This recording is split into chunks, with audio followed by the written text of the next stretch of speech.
So this is a third part of this chapter, chemical coordination and integrations. In this video, we will discuss pituitary gland. The pituitary gland is located in a bony cavity called sella turcica and is attached to the hypothalamus via stalk. जो pituitary gland होती है वो located होती है Bonnie cavity के अंदर, जिसको हम सेला टर्शिका कहते हैं, और ये अटैच होती है हाइपोथैलेमस से। किसके थ्रू? स्टॉक के through. It is divided anatomically into a adenohypophysis and neurohypophysis. अब जो हमारी पिट्यूटरी ग्लैंड होती है ये दो पार्ट में डिवाइडेड है, एडिनोहाइपोफाइसिस में और न्यूरोहाइपोफाइसिस में। Adenohypophysis consist of two portions, pars distalis and the pars intermedia. जो एडिनोफाइसिस होती है उसके दो पोर्शंस होते हैं, पार्स डिस्टेलिस और pars intermedia. The pars distalis region of pituitary commonly called anterior pituitary. जो बेसिकली एडिनोहाइपोफाइसिस का पार्स डिस्टेलिस वाला पोर्शन है उसको हम एंटीरियर पिट्यूटरी ही कहते हैं, जो प्रोड्यूस करता है growth hormone GH, prolactin PRL, thyroid stimulating hormone TSH, adrenocorticotropic hormone ACTH, luteinizing hormone LH and the follicle stimulating hormone FSH. Pars intermedia secrete only one hormone called मेलानोसाइड।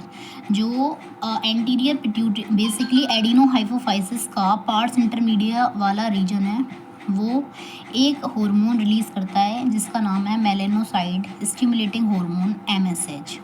However, in human the pars intermedia is almost merged. लेकिन जो human के अंदर parse intermedia वाला portion है वो मर्ज हो जाता है किसमें? पार्स डिस्टेलिस के ही अंदर। Neurohypophysis pars nervosa also known as a posterior pituitary. जो न्यूरोहाइपोफाइसिस होता है उसको हम पार्स नर्वोसा या फिर पोस्टीरियर पिट्यूटरी भी कहते हैं। ये स्टोर करता है stores and release to hormone called oxytocin and vasopressin, which are actually synthesized by hypothalamus and are transported axonally to neurohypophysis. Basically जो पोस्टीरियर पिट्यूटरी है दो तरीके के हार्मोन को रिलीज़ करती है, ऑक्सीटोसिन और वैसोप्रेसिन। एक्चुअल में ये हार्मोन पोस्टीरियर पिट्यूटरी के अंदर सिर्फ स्टोर होते हैं, लेकिन इसको बनाने वाला कौन है? Hypothalamus. Over secretions of GH stimulates abnormal growth of body leading to giantism, and low secretion of GH result in stunted growth resulting in pituitary dwarfism.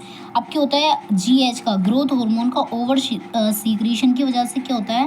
Abnormal growth होनी स्टार्ट हो जाती है, जिससे बॉडी के अंदर क्या होता है? जियांटिज्म। बेसिकली बच्चों के अंदर होता है। अगर ग्रोथ हार्मोन का लो सीक्रेशन होगा उससे क्या होगी? स्टंटेड ग्रोथ होगी resulting in pituitary dwarfism.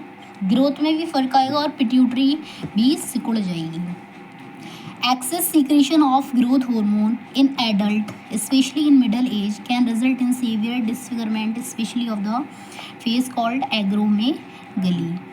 Access secretion होगा, अगर ज़्यादा सीक्रेशन होगा ग्रोथ हार्मोन का एडल्ट के अंदर, स्पेशली किसमें? उनकी मिडिल एज में, तो उसमें डिसफिगरमेंट हो जाएगा फेस का, जिसको हम कहते हैं acromegaly, which may lead to serious complications and premature death if unchecked. अब ये सीरियस कॉम्प्लिकेशन को भी क्रिएट कर सकता है, जिसमें कि प्रीमेच्योर डेथ भी हो सकती है अगर चेकअप टाइम पे ना हो। The disease is hard to diagnose in a early stage and often goes undetected for many years. अब ये जो डिसीज़ है वो डिफ़िकल्ट होता है उसको डिटेक्ट करना, और कभी कभी तो मैनी ईयर भी लग जाते हैं, ये फिर भी अनडिटेक्टेड ही रहती है। Until changes in external feature become noticeable, जब तक कि बाहर से जो एक्सटर्नल फीचर हैं वो नोटिसेबल ना हो। Prolactin is another hormones of the anterior pituitary, regulate the growth hormones of the mammary gland and formation of the milk in them. Prolactin hormone होता है वो रेगुलेट करता है ग्रोथ को मेमरी ग्लैंड की, और उसमें क्या करवाता है? मिल्क का फॉर्मेशन करवाता है। TSH stimulates the synthesis and secretions of the thyroid hormones from the thyroid gland. TSH stimulate करवाता है किसको? थायराइड हॉर्मोन्स, जो कि थायराइड ग्लैंड बना रही होती है बेसिकली, उसको स्टिमुलेट करवाता है कौन? TSH। ACTH stimulates the synthesis and secretion of steroid hormones called glucocorticoids. जो ACTH है बेसिकली एडिनोकोट्रोपिक हॉर्मोन, वो क्या करता है? सीक्रेशन करवाता है स्टेरॉइड हॉर्मोन्स का, जिसको हम ग्लूकोकॉर्टिकॉइड्स कहते हैं। कहाँ से करवाता है? एडिनल कॉर्टेक्स से। LH and FSH stimulates gonadal activity and hence are called gonadotropins। जो LH एंड FSH हैं basically luteinizing hormone and follicle stimulating hormone, ये गोनाडल एक्टिविटी को स्टिमुलेट करवाते हैं, इसको हम गोनाडोट्रोपिन्स भी कहते हैं। In males LH stimulate the synthesis and secretions of hormone called androgen. Male के अंदर क्या होता है? LH स्टिमुलेट करवाता है किसके? सीक्रेशन को? एंड्रोजन को। बेसिकली LH क्या होता है? हम क्लास 12 की NCERT में पढ़ते हैं। LH बेसिकली लेडिक सेल पर वर्क करता है और वहाँ से स्टिमुलेट करवाता है एंड्रोजन को from the testis. Leydig cell हमारी प्रेजेंट होती हैं आउटसाइड द सेमिनिफेरस ट्यूब्यूल, ये हम क्लास 12 में पढ़ते हैं। In males FSH and androgen regulate spermatogenesis. जो FSH होता है फॉलिकल स्टिमुलेटिंग हार्मोन्स और एंड्रोजन रेगुलेट करते हैं स्पर्मेटोजेनेसिस को। स्पर्मेटोजेनेसिस बेसिकली एक प्रोसेस है, process of formation of sperm, उसको हम स्पर्मेटोजेनेसिस कहते हैं। In females LH induce ovulations of fully mature follicle Graafian follicles and maintain the corpus luteums. Female के अंदर LH क्या करेगा? ल्यूटिनाइजिंग हार्मोन क्या करेगा?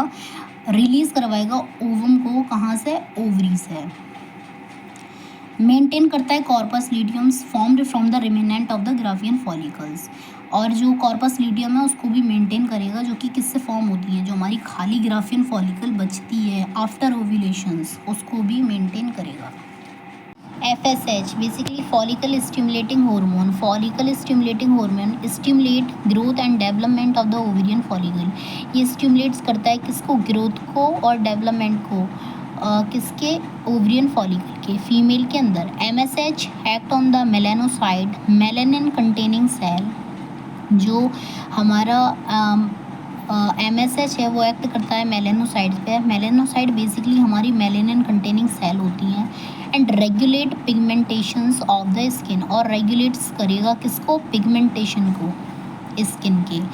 Oxytocin act on the smooth muscles of our body and stimulate their contraction in female. जो oxytocin होता है वो एक्ट करता है स्मूथ मसल पे हमारी बॉडी में और स्टिमुलेट करता है कॉन्ट्रैक्शन को फीमेल के अंदर। It stimulate a vigorous contractions of uterus at the time of child birth. ये स्टिमुलेट कराते हैं किसको? विगरस कॉन्ट्रैक्शन को यूट्रस के अंदर किस टाइम पर? At the time of child birth. Basically जो हमारी क्लास 12 की NCERT उसमें हम पढ़ते हैं हमारे यूट्रस की 3 लेयर होती हैं, perimetrium, myometrium and endometrium. Perimetrium सबसे आउटर वाली लेयर है, वाइल मायोमेट्रियम मिडिल लेयर होती है, और जो हमारी एंडोमेट्रियम है सबसे अंदर वाली लेयर होती है। मायोमेट्रियम में कॉन्ट्रैक्शन आते हैं during the time of child birth. Basically the parturition होने वाला होता है तो वो ढेर सारे कॉन्ट्रैक्शंस को शो कराता है यूट्रस, उसकी वजह से बेबी डिलीवर होता है। And milk इजेक्शंस from the mammary gland, और ये मिल्क को इजेक्ट कराता है कहाँ से? मेमरी ग्लैंड से। Vasopressin act mainly at the kidney and stimulates reabsorption of water and electrolytes by the distal tubules and hereby reduce loss of water through urine diuresis, hence it is also called as antidiuretic hormone ADH. Vasopressin is another hormone जो कि act करता है mainly kidney पर और stimulate कराता है किसको? रीअब्जॉर्प्शंस को वाटर के एंड इलेक्ट्रोलाइट के। कहाँ से? डिस्टल ट्यूब्यूल से। And thereby reduce loss of water through urine diuresis, और ये प्रिवेंट करता है किसको? वाटर लॉस को। इसलिए हम इसको क्या कहते हैं? एंटी डायूरेटिक हार्मोन भी कहते हैं बेसिकली ADH।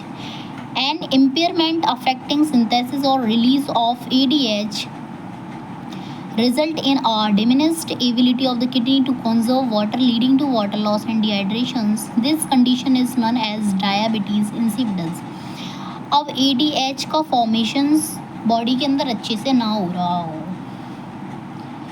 तो क्या होता है, ये डिमिनिश कर देता है, बेसिकली घटा देता है किसकी एबिलिटी को, किडनी की एबिलिटी को घटा देता है टू कंजर्व वाटर, जो फिर लीड करता है वाटर लॉस को, डिहाइड्रेशन को। इस कंडीशन को ही हम कहते हैं डायबिटीज़ इंसिपिडस। Thank you.